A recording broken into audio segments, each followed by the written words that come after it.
Eh bien, bonjour, nous sommes ravis de vous accueillir de nouveau pour les questions-réponses suite au webinaire que l'on a fait le 23 mars sur le décryptage de la loi de l'orientation des mobilités pour les entreprises. Lors de ce webinaire, nous avions eu de nombreuses réponses et remarques. Donc, on vous remercie tous pour ces interactions via notre chat, mais faute de temps, on n'avait pas pu répondre à toutes les questions. Donc, on reprend ces quelques questions et on remercie encore une fois les intervenants du ministère qui ont répondu à toutes ces questions. Première question de Bruno qui demande, après la crise sanitaire, dans quel délai la prise de compétences mobilité va-t-elle être installée avec le nouvel exécutif intercommunal? Alors, tout d'abord, la loi LOM, pour clarifier un petit peu la prise de compétences des collectivités, la loi LOM distingue en fait deux niveaux de collectivités. Tout d'abord, on a l'AOM régional, qui va être un acteur du maillage de l'interterritorialité, et ensuite l'AOM local, donc plutôt un échelon de proximité. L'objectif n'est donc pas de demander en fait aux communautés de communes de reprendre les choses qui sont déjà faites par la région, mais plutôt de les encourager à se saisir de la compétence vraiment de l'AOM de proximité pour développer des nouveaux services et animer les acteurs locaux. Donc ainsi, elles pourront gérer leur montée en charge avec une échéance qui est une échéance fixée qui vise en fait à créer une dynamique très rapidement sur les territoires. Certains proposaient lors des débats de la loi LOM de caler après 2021. Donc, il est en effet nécessaire un peu de mettre en perspective de ce qui est demandé réellement au Comcom. Donc, à ce jour, il n'y a pas de mesure envisagée pour décaler les échéances. Merci Odile. On a une autre question de Luc qui demande, pour le covoiturage, y a-t-il une règle particulière si le salarié utilise une voiture de fonction? Si le covoiturage rémunère le chauffeur, est-ce acceptable de rémunérer à l'heure qu'il bénéficie d'un avantage? C'est souvent une question frein auprès des entrepreneurs. Alors, en tout cas, c'est bien la logique de ne partager que les frais engagés par le conducteur. Donc, je vais expliquer ça un peu plus en détail. Si un véhicule professionnel ou un véhicule de fonction est utilisé pour du covoiturage, le conducteur doit s'assurer de 4 points.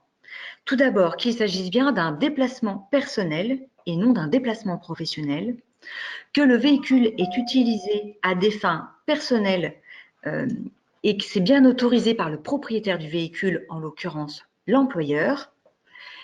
Troisièmement, que les frais du voyage sont bien à la charge exclusive du conducteur et ne feront l'objet d'aucun remboursement ni de déduction fiscale. Et enfin, que la contribution aux frais demandés aux passagers est ajustée à la baisse pour tenir compte des frais réellement supportés. Donc, c'est-à-dire principalement les frais carburant et les frais de péage ou autres.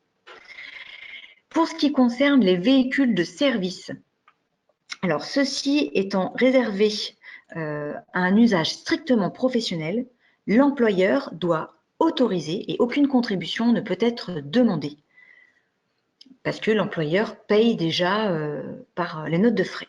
Une question de Paul.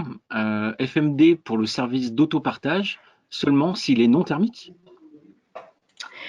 Eh bien, alors, en fait, il a été arbitré que les services de mobilité partagés en dehors du covoiturage, donc inclus dans le forfait mobilité durable, sont les suivants. Donc, services d'autopartage non thermiques, vélo, les cycles, donc tout ce qui est bien non thermique. Voilà ce qui a été mentionné dans la loi LOM. Une question d'Émilie qui nous demande, si je comprends bien, les plans de mobilité des entreprises ne sont plus obligatoires contrairement à avant. Comment peut-il être conclu alors? Eh bien, en effet, les plans de mobilité employeur ne sont effectivement obligatoires qu'en cas d'échec de la négociation avec les organisations syndicales. Donc, quand on parle bien de plans de mobilité employeur, il s'agit bien des plans de déplacement entreprise, comme on les appelait anciennement. Une autre question d'Émilie. Les employeurs peuvent être exonérés de charges fiscales sur un forfait mobilité. Est-ce le cas pour le versement mobilité? Alors, la prise en charge par l'employeur de l'abonnement de transport en commun ne vient pas en déduction du versement mobilité. C'est vraiment deux choses différentes. Donc, ce sera également le cas pour le forfait mobilité durable. Donc, c'est vraiment deux choses différentes, forfait mobilité et le versement mobilité qui est vraiment la spécifique pour la collectivité. Une question de Sarah qui demande, dans le cas d'un employé qui fait ses déplacements à vélo, comment se fait la transition entre l'IKV et le FMD?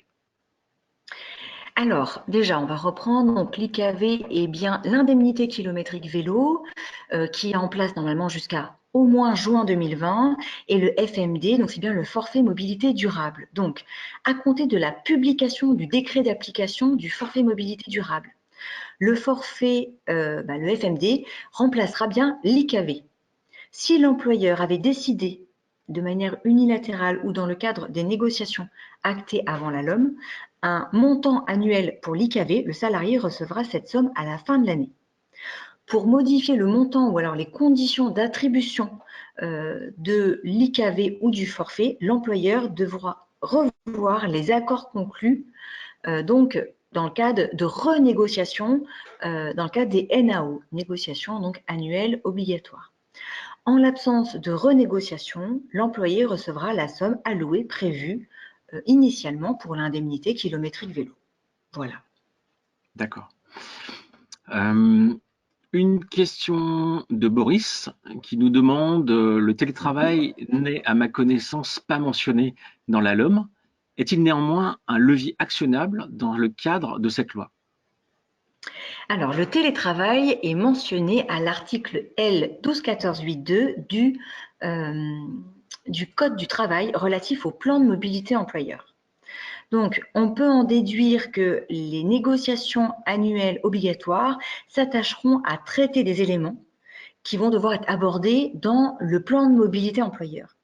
Et dans ce cas-là, on retrouve bien ce qui est mentionné, c'est-à-dire un programme d'action qui peut comporter des mesures relatives à la promotion des moyens et usages de transport alternatifs, à la voiture individuelle, à l'usage des transports en commun, au covoiturage et à l'autopartage, à la marche, à l'usage du vélo, à l'organisation du travail, au télétravail et à la flexibilité des horaires, à la logistique et aux livraisons des marchandises.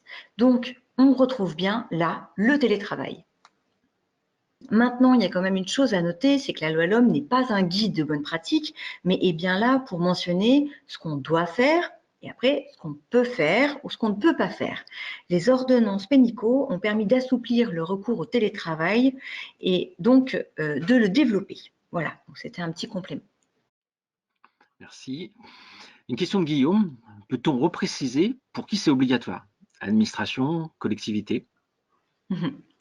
Alors, les négociations annuelles sont obligatoires uniquement pour les employeurs de droit privé, pour les établissements publics à caractère industriel et commercial et les établissements publics à caractère administratif lorsqu'ils emploient du personnel dans les conditions du droit privé.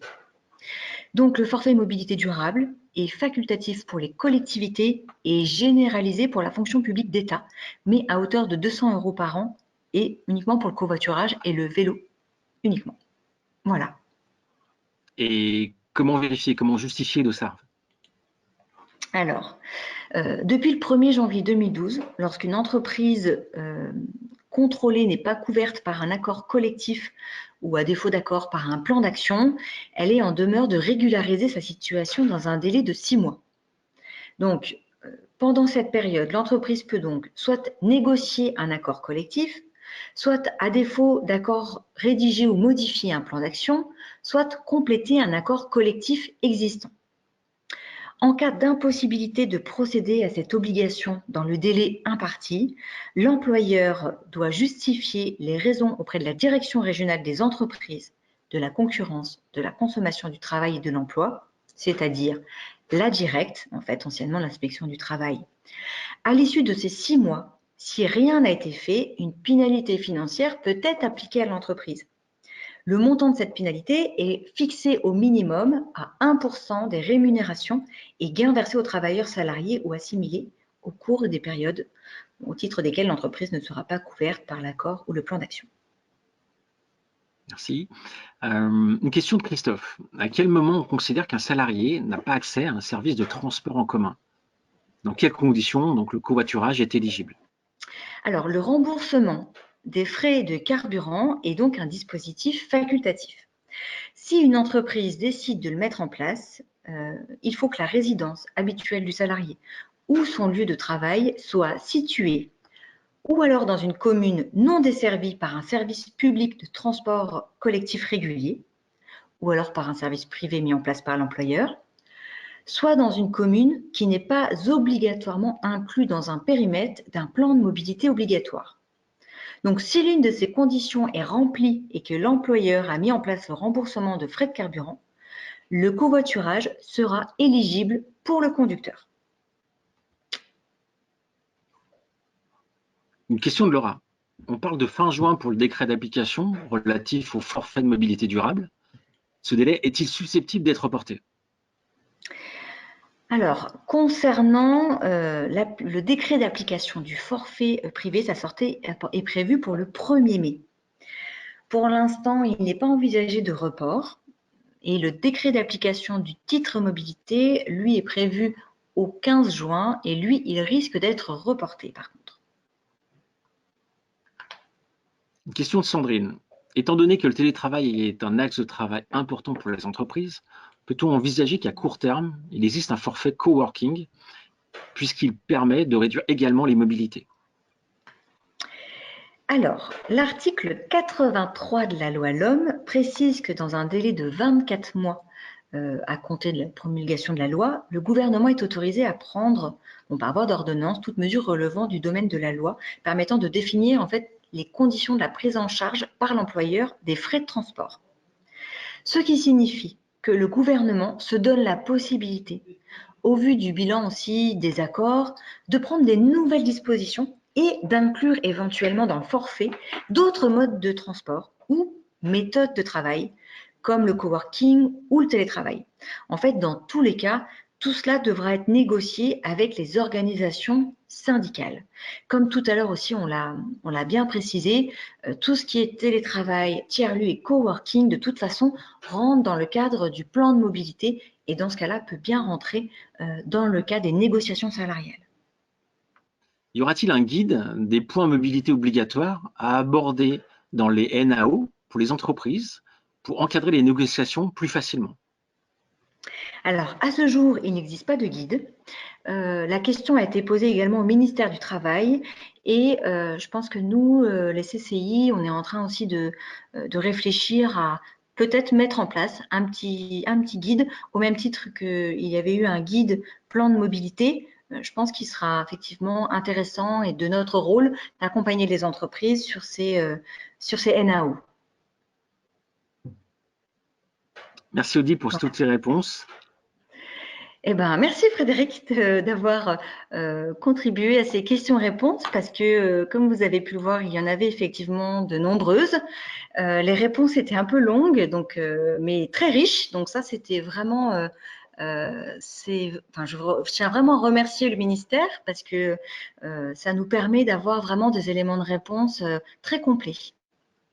Merci beaucoup à tous et puis écoutez, je vous souhaite une très bonne fin de journée et à très bientôt.